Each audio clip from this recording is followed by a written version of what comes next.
வணக்கம். ஜெயக்குமார் ஊரப்பாக்கம். இன்றைய சிந்தனை சிலப்பதிகாரம். நான் கண்ட சிலப்பதிகாரம் என்ற சிந்தனையில் சிலப்பதிகாரத்தில் சில பகுதியை நாம் சிந்திக்க இருக்கிறோம். பொதுவாக கற்புக்கரசி என்றால் யாரை நம்ம குறிப்பிடுறோம்? கண்ணகி இல்லையா? கண்ணகி மட்டும்தான் கற்புக்கரசி என்று பொதுவாக சொல்கிறது உண்டு. அப்படின்னா கற்பு என்பது ஒரு பெண்ணுக்காக, ஆணுக்கு இல்லை, அப்படி தானே? கற்பு என்பது ஆணுக்கும் கட்டாயம் என்கிற ஒரு கோட்பாடில் சமூக அமைப்போ நமக்கான புராண கதைகளோ இருந்திருந்தால் சமூகம் வேறு வகையில் மாறியிருக்கலாம். உண்மைதான். பாருங்கள், ராமாயணத்தில் இலங்கையிலேருந்து சீதையை ராமர் கூட்டிகிட்டு வரார். அப்போது சீதை உத்தமியா கற்புக்கரசியா என்ற ஒரு சோதனைக்கு தீயில இறங்கி வர சொல்கிறாங்க. இதை பாரதி படிக்கிறாரு. அவருக்கான சிந்தனையை சொல்கிறார். கற்பென்பது இருபாலினருக்கும், பெண்ணுக்கு மட்டுமல்ல ஆணுக்கும் பொருந்தும். சீதையை சோதித்த ராமனை ஏன் சோதிக்கவில்லை என்று ஒரு கேள்வி வைக்கிறார். சிந்திச்சு பார்த்தா அது உண்மைதான். பாருங்கள், சீதை மட்டும் அங்கே தனியாக இருக்கும்போது ராமரும் இங்கே தனியாக தான் இருந்தார். அப்போ சீதையை சோதித்த இந்த சமூகம் ராமனையும் சோதிக்க வச்சுருக்கணும். அப்படி வச்சுருந்தாக்கா கற்பு என்பது இருபாலினருக்குமா பொதுவானதாக இருந்திருக்கும். சரி, இனியாச்சும் நம்ம அந்த சிந்தனைக்குள்ளே வரணும். சரி, கண்ணகி கற்புக்கரசின்னு ஏன் சொல்கிறாங்க? மதுரையை எரிச்சாங்களா அதனாலையா? இல்லை. கண்ணகி இல்லற வாழ்க்கையில் சில கோட்பாடுகளை மேற்கொண்டாங்க. அதனால தான் அவங்கள கற்புக்கரசின்னு சொல்கிறாங்க. நான் கண்ட சில பகுதிகள். கோவலனுக்கும் கண்ணகிக்கும் திருமணம் நடக்குது. கோவலன் மெச்சூரிட்டியான வயதில் இருக்கார். கண்ணகி கொஞ்சம் சிறு பிள்ளையாக இருக்காங்க. திருமணமாகி பல நாட்கள் சந்தோஷமாக வாழுறாங்க. ஒரு நாள் ஆடல் பாடல் நிகழ்ச்சி அதுக்கு போகிறாங்க. என்னங்க, மானாட மயிலாட இல்லைங்க, ஆடல் பாடல் நிகழ்ச்சினா அந்த காலகட்டத்தில் பணக்காரர் எல்லாம் போய் ஒரு டான்ஸ் பார்க்க போவாங்க. அந்த டான்ஸ் நடத்துகிறவங்க யாராக இருப்பாங்கனாக்கா தேவதாசிகள்னு ஒரு பிரிவினர் இருந்தாங்க. ஒரு சமூகமே இருந்தது. அது தப்பான வேர்டு இல்லை. தாசின்னா அடிமைன்னு அர்த்தம். யாருக்கு அடிமை? இப்போது இங்கே பெரியார் தாசன், பாரதிதாசன், கண்ணதாசன் அப்படின்லாம் வச்சுருக்காங்க இல்லையா? ஒரு தலைவரை நியமிச்சுக்கிறாங்க. அவருடைய சித்தாந்தத்துக்கு தன்னுடைய உடல் பொருள் ஆவி எல்லாம் அடிமைன்னு அப்படி சொல்கிறவங்கள தாசர், தாசி அப்படின்னு சொல்லுவாங்க. கடவுளுக்கு தன்னை உடல் பொருள் ஆவி அர்ப்பணித்து கடவுளுக்காகவே வாழறவங்க தேவதாசிகள்னு பேர். இந்த சமூகத்தை நல்லா வாழ வைக்கிறது பணக்காரர்களுடைய கடமையாக இருந்தது. அந்த காலத்தில் உள்ள ஜமீன் பரம்பரைகளில் பெரும் பெரும் வியாபாரிகள், முதலாளிகள் இவங்கெல்லாம் சேர்ந்து இது போல் நிகழ்ச்சியை நடத்துவாங்க. அந்த நிகழ்ச்சியில் டான்ஸ் ஆட வருவங்களுக்கு இவங்க தான் பொன் பொருள் இதையெல்லாம் வாரி வழங்குவாங்க. அவங்களும் ஒரு பெரிய செல்வந்தர் போல் இருப்பாங்க. அந்த மாதிரி வம்சத்தில் வருவங்க மாதவின்னு ஒரு பொண்ணு டான்ஸ் ஆடுறாங்க. அந்த நிகழ்ச்சிக்கு தான் கண்ணகியும் கோவலனும் போகிறாங்க. மாதவி ரொம்ப அழகாக டான்ஸ் ஆடுறாங்க. அதை பார்த்து ரசிக்கிறாரு.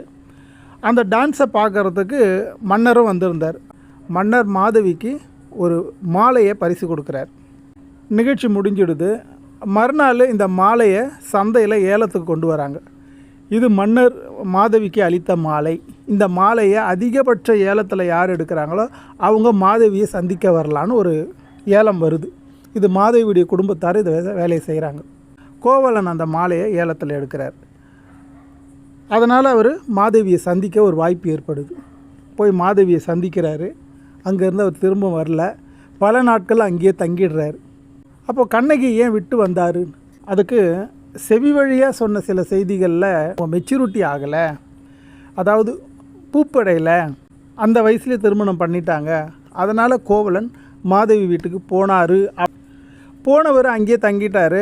இவர் மூலமாக அவருக்கு அங்கே பெண் பிள்ளையும் பிறக்குது. அந்த மாதவி வீட்டார் என்ன பண்ணுறாங்கன்னா, அவங்க செல்வத்திலே புழங்கினவங்க. மாதவியோ கோவலனோடு இருந்து நிகழ்ச்சிகளுக்கெல்லாம் வராமல் போயிட்டாங்க. அப்போது பொன் பொருள் தேவை இல்லையா? அந்த மாதவியுடைய குடும்பத்தார் கண்ணகி வீட்டுக்கு ஆள் அனுப்பி கோவலன் பணம் கேட்டாருன்னு கண்ணகி வீட்டில் இருக்கிற பெரும்பாலான செல்வத்தை இவங்க வாங்கிடுறாங்க. கண்ணகிக்கு கொடுக்கப்பட்ட அத்தனை பொன் பொருளையும் மாதவி வீட்டார் வாங்கிடுறாங்க. கண்ணகி ரொம்ப ஏழ்மையாகிடுறாங்க. அப்போ கண்ணகிக்கு ஒரு தோழி இருக்காங்க, தேவவந்தின்னு ஒரு தோழி. அவங்க பிராமண குலத்தை சார்ந்தவர்கள்னு இளங்கோவடிகள் அப்படி எழுதியிருக்கார். அதுக்கும் ஒரு காரணம் இருக்குது. இந்த வம்சத்தார் தான் கடவுள்களுக்கு உருவங்கள் கொடுத்து அதுங்களுக்கு ஒரு கதைகளை உருவாக்கி வச்சுருக்காங்க. அதுக்கு முன்னாடி பஞ்சபூத தத்துவங்கள் தான் இருந்தது. பிராமணர்கள் உள்ளே வரும்போது தான் எல்லா தெய்வங்களுக்கும் ஒரு கதைகள் உருவாச்சு. புராணங்கள், ராமாயணம், மகாபாரதம் இதெல்லாம் உருவாக்கப்பட்டது. இதில் ஒரு கதையை எடுத்து கண்ணகிட்ட சொல்கிறாங்க, உங்கள் கணவர் உங்கள்கிட்ட திரும்பி வர்றதுக்கு நான் சில ஆலோசனை சொல்கிறேன், அது மாதிரி நீங்கள் செஞ்சிங்கன்னா உங்கள் கணவர் உங்களை தேடி வந்துடுவார். என்னன்னு கேட்குறாங்க. தோழி சொல்கிறாங்க, காமதேவன் ஒருத்தர் இருக்கார். அதிகாலையில் சூரியன் உதிக்கும் போது அவரை நினச்சி வேண்டி அவர்கிட்ட உங்கள் குறைகள்லாம் சொன்னீங்கன்னா அவர் உங்கள் கணவரை கொண்டு வந்து சேர்த்துருவார். இது அவங்க கொடுக்குற ஆலோசனை. அப்படி இல்லை, அவரவருடைய வினைப்பயனுக்கு ஏற்ற மாதிரி தான் நம்மளுடைய வாழ்க்கை அமையுது. ஆனால் கண்ணகி பாருங்கள், ரொம்ப ரொம்ப தெளிவான பிள்ளை கடவுள் வழிபாட்டில். அவங்க கேட்குறாங்க, இந்த காமதேவன்றது யார் அப்படின்னு. அவருக்கு தான் இந்திரன் அவருக்கு பேர். அந்த இந்திரன் சொன்ன உடனே கண்ணகி இந்திரனை பற்றின கதையெல்லாம் படிச்சிருக்காங்க. அப்போல்லாம் செல்வந்தர்களுக்கு படிப்பு இந்த புராணங்கள் தானே. இன்னி மாதிரி இப்போ இருக்கிற மாதிரி பிஸ்னஸ் கல்விலாம் அப்போ கிடையாது இல்லையா. இந்த புராணங்களெல்லாம் கண்ணகி படிச்சிருக்கிறதுனால இந்திரன்னா அவர் எப்படிப்பட்ட குணாதிசயம் கொண்டவர்னு கிளியராக தெரிஞ்சு வச்சுக்கிறாங்க. கண்ணகி சொல்கிறாங்க, இந்திரன் ஒரு மோசமான ஆள், அவங்ககிட்ட என் குறையை நான் சொல்லக்கூடாது. ஏன்? அப்போ அவங்க ஒரு கதையை சொல்கிறாங்க. ஒரு முனிவர் இருந்தார், அவருடைய மனைவி அகலிகைன்னு பேர். இவங்க 2 பேரும் தம்பதியர். இந்த முனிவர் செய்கிற யாகத்துக்கு அவருடைய மனைவி ஒத்தாசையாக இருப்பாங்க. பாருங்கள், இதில் ஒரு சின்ன புரிதல் பாருங்கள். திருமணம் ஆனவங்க தன்னுடைய உடல் இன்பங்கள்லாம் போகிறதுக்கு முன்னாடி சாமியாரையோ சன்னியாசியோ ஆகக்கூடாது. நிறைய பேர் இது மாதிரி செஞ்சு தொலைகிறானுங்க. கல்யாணம் ஆகி அன்றைக்கே விட்டு போன சாமியார்லாம் இருக்கிறானுங்க. ஆமாங்க. ஆனால் இதெல்லாம் ரொம்ப தவறான விஷயம். திருமணம் ஆச்சுன்னா இல்ல அறம்னு ஒன்று இருக்குது. அந்த இல்ல அற கடமையை முடிக்கணும். அந்த பெண்ணுக்கு பிள்ளைகள் பிறந்துச்சா அந்த பிள்ளைகளை காப்பாற்ற வேண்டியது அந்த புருஷனுடைய கடமை. பாதியிலெல்லாம் விட்டுட்டுலாம் ஓடக்கூடாது. இன்றைக்கி நிறைய சாமியாருங்க வந்திருக்கிறாங்க ஊரில். இவனுங்கெல்லாம் வாங்கின கடனை திருப்பி கொடுக்க முடியாமல் வந்தவனுங்க தான். பொண்டாட்டி பிள்ளையை காப்பாற்ற முடியாமல் வந்தவனுங்க தான் இன்றைக்கி சாமியாருங்களாம் நிறைய பேர் இருக்கிறாங்க. சன்னியாசா ஓடினவனுங்க, நிறைய கோவில்களில் போய் தஞ்சம் புகுந்தவனுங்கெல்லாம் குடும்பத்தை சரியாக மெயின்டெனன்ஸ் பண்ண முடியாமல், உழைக்க முடியாமல், சோம்பேறியாக இருந்து சாமின்னு ஏதோ ஒன்று கற்றுக்கிட்டேன்ட்டு எனக்கு ஞானம் வந்துடுச்சு அது வந்துச்சுன்னு ஓடுனவங்க தான் நிறைய பேர் இருக்கிறானுங்க. இது மாதிரிலாம் இருக்கக்கூடாதுன்னு தான் இந்த மாதிரி கதைகள்லாம் வச்சுருக்காங்க. அது மாதிரி இந்த முனிவர் இளம் வயசு பெண்ணு கல்யாணம் பண்ணுகிற அந்த பெண்ணுக்கான எல்லா தேவைகளையும் இந்த புருஷன் தீர்த்தாகணும். இவர் அதை செய்யலை. சாமி கும்பிட்றதுக்கு அந்த பெண்ணு பணிவிடை செய்கிறதுக்கான வேலையாக வச்சுருக்காரு. அவளுக்கும் உடல் இன்பம்லாம் தேவைப்படுது இல்லையா, அவளுக்கும் தேவையான எண்ணங்கள்லாம் இருக்குது இல்லையா, அதை பூர்த்தி செய்யணும் இல்லையா. அவன் சாமியாராக இருந்தாலும் யாராக இருந்தானா கல்யாணம் பண்ணிட்டான்ல, பெண்ணுக்கு செய்ய வேண்டிய கடமையை செஞ்சாகணும்ல. இவர் அதை செய்கிறதில்ல. அவங்களுடைய வேலை என்னன்னாக்கா, காலையில் ஆத்தங்கரைக்கு போகணும், ஆற்று மண்ணில் பானையை செய்யணும், அந்த பானையில் தண்ணி மோந்து வந்து கொடுக்கணும். இந்த முனிவர் அந்த தண்ணியில் தான் சாமிக்கு அபிஷேகம்லாம் பண்ணுவார். இப்படியே காலங்கள் ஓடுது. ஒரு நாள் அவங்க ஆற்றங்கரையில் பானையை பிடிக்கிறாங்க, மண்ணில் பிடிச்சிட்டாங்க, தண்ணி மோல்றாங்க. மேலே இந்திரன் போகிறான். அந்த இந்திரனுடைய அழகை தண்ணியில் பார்த்துட்றாங்க. இந்த வாலிபன் இவ்வளோ அழகாக இருக்கிறானே மனசில் நினச்சாங்க பாரு. அந்த பானை பிடிச்சி வச்சாங்களா, அது உதிர்ந்து உடஞ்சி போச்சு. ஏன்னா அது மணலில் பிடிக்கிற பானை. திரும்ப கரையில் வந்து மணலை ஒன்று சேர்த்து பானை பிடிக்க பார்க்குறாங்க, வரவே இல்லை. வேதனையோடு புருஷங்கிட்ட வராங்க, வந்து விஷயத்த சொல்கிறாங்க, எனக்கு பானை பிடிக்க வரலன்னு. அப்போ உன் மனசு ஏதோ கலங்கப்பட்டுருச்சுன்னு அவர் சொல்கிறார். இப்போ தான் கண்டுபிடிக்கிறார் மனசு கலங்கப்பட்டு. ஏன் என் மனசு கலங்கப்பட்டுச்சுன்னு அவருக்கு தெரிய வரல பாரு. இவ்வளோ பெரிய முனிவர்களுக்கு இது தெரிய மாட்டேங்குது. என்ன பண்ணுறது, இன்றைக்கி சாமியார்லாம் அப்படி தகுறானுங்க. சாமியாராக இருந்து அவங்க தேவையெல்லாம் தீர்த்துக்கிறாங்க. அவர் ஒரு குடும்பத்தை ஏற்படுத்தி விட்டு போனார், அதை எப்படி சரி பண்ணணும்னு தெரில பாருங்கள். உன் மனசு கலங்கப்பட்டுருச்சு. மேலே இந்திரன் ஒருத்தன் போனால் அதை தண்ணியில் பார்த்தா அவன் அழகாக இருக்கிறான்னு நினச்சேன், அவ்வளோதான். அதுக்கப்புறம் எனக்கு பானையை பிடிக்க வரல, இனி நீ என்னுடைய பூஜைக்கு தேவையில்லைன்னு ஒதுக்கிடுறாரு. அன்று இரவு தூங்குறாங்க. இந்திரன் மேலே ஆசைப்பட்டது இந்திரனுக்கு தெரிஞ்சிருச்சு. இந்திரன் வரான், வெறும் ஆடை மட்டும் இல்லை, தேகமே அவரை போலவே மாறி வரான். வாசலில் வந்து சேவல் கூவுற மாதிரி சத்தமிடுறான். முனிவர் எந்திரிச்சுக்கிறார். பொழுது விடிஞ்சிருச்சுன்னு இவர் ஸ்நானம் பண்ண ஆற்றுக்கு போய்டுறார். இந்திரன் உள்ள முனிவர் வேஷத்தில் உள்ளே வந்துடுறான். வந்து அந்த அவருடைய மனைவியோடு இணைஞ்சிடுறான். அகலிகைக்கும் தெரியுது இவன் இந்திரன் தான், முனிவர் இல்லை அப்படின்னு. ஆனால் அவங்களுடைய தேவை இப்படியாச்சும் தீர்த்தாகணும்னு வேறு வழி இல்லை, அவங்களும் சம்மதிச்சிடுறாங்க. ஸ்நானம் பண்ண போன முனிவர் அங்கே ஆற்றுல போய் பார்க்குறாரு. ரொம்ப இருட்டாக இருக்குது. இன்னும் பொழுது விடியில் திரும்ப வர்றார். வந்து பார்த்தா அந்த இந்திரன் தன் மனைவியோடு இருக்கிறத பார்க்குறாரு. 2 பேரையும் சபிக்கிறார். அகலியை நீ கல்லா போ அப்படிங்கிறாரு. இந்திரனை உடம்பெல்லாம் கண்ணா போட்டோன்னு சபிக்கிறார். இவர் செய்ய வேண்டிய வேலையை ஒழுங்காக செஞ்சுருந்தாருன்னா ஏன் இதெல்லாம் நடக்க போகுது இல்லையா? அதே போல் நாம் யாரை வணங்குறோமோ அவர் எவ்வளோ யோகியமாக இருக்கிறாருன்னு பார்க்கணும்ல. இந்த இந்திரனை அழகாக இருக்கிறான்னு நினச்சதுக்கு ராவோட ராவா உள்ளே பூந்துட்டான். இதை தான் கண்ணகி சொல்கிறாங்க. இது போல் குணமுடையவன் அந்த இந்திரன். அவனை போய் நான் வேண்டி அவங்ககிட்ட என் குறைய சொன்னால் அவன் என் வீட்டுக்கு வந்துட மாட்டானா? அந்த முனிவர் இருக்கிற வீட்டுக்கே போனான். இப்போ என் புருஷன் வீட்டில் இல்லை, அவனுக்கு எவ்வளோ சௌரியமாக போயிடும். இந்த மாதிரியான வேண்டுதலும் இந்த மாதிரியான சடங்கு சம்பிரதாயம் தேவையில்லைன்னாங்க. அதுதான் கண்ணகி கற்புள்ளவன் சொல்கிறது. கற்புங்கிறது வெறும் இல்லற உடலில் மட்டும் இல்லை, அறிவுலையும் சிந்தனையும் செயல்லையும் இருக்கிறது தான் கற்பு. எவ்வளோ தெளிவாக இருக்கிறாங்க பாருங்கள். இன்றைக்கி நம்ம அப்படி இருக்கிறோமா? ஏன்னா ஒரு சின்ன பிரச்சனையாக போதும், அங்கே போனால் அவன் நமக்கு மந்திரம் பண்ணிட்டானா, இது நமக்கு செய்வினை வச்சுட்டானா, இப்படியெல்லாம் ஒரு ஓட்டம் ஓடுதுங்க. இதெல்லாம் எடுக்கிறேன் வைக்கிறேன் அப்படின்னு ஒரு கூட்டம் தெரிஞ்சுக்கிட்டு தான் இருக்குது. பாவம் மக்கள் பணத்தை கொடுத்து நேரத்தையும் வீணாக்கி மனம் உடல் உளைச்சல் எல்லாம் வீணாகி போயிடுது. வழிபாடு பண்ணுறது பெருசு இல்லை, அதை பற்றின விழிப்புணர்வுக்கு தான் ரொம்ப முக்கியம். பாருங்கள், கண்ணகி சின்ன பிள்ளையாக இருந்தாலும் இந்த புராண கதைகள்லாம் எவ்வளோ தெளிவாக படிச்சிருக்கிறாங்க பாருங்கள். படித்து அந்த சாமியை நான் வணங்க போகணுமா, அந்த சாமி எப்படிப்பட்டது, அது யோகியமாக இருக்குதான்னு அவங்க சிந்திக்கிறாங்க பாருங்கள். அந்த இந்திரனே சரியில்லாதவன் அவங்ககிட்ட போய் ஏன் குறைய சொன்னால் அவன் என் வீட்டிலலாம் வந்துடுவான். அவன் புருஷனை தவிர நான் வேறு எவனையும் கும்பிட மாட்டேன். அதான் பதிபக்தி. அந்த பதிபக்திக்கு ஒரு சக்தி உண்டு. இந்த அளவுக்கு அந்த புருஷனும் யோகியமாக இருக்கணும். யோகியமாக இருந்தால் அவங்க 2 பேரும் சேர்ந்து இந்த இயற்கையை அசைக்கலாம். அதான் உண்மை. கண்ணகிக்கு இருக்கிற அந்த கற்புங்கிற பக்தி கோவலனுக்கு இல்லை. ஏன் இல்லைனாக்கா, அவங்க வாழ்ந்த அந்த காலகட்டத்தில் இந்த மாதிரி கதைகள்லாம் இருக்குது. ஆண்களுக்கு கற்புங்கிறது விதிவிலக்கு, பெண்களுக்கு கட்டாயம்.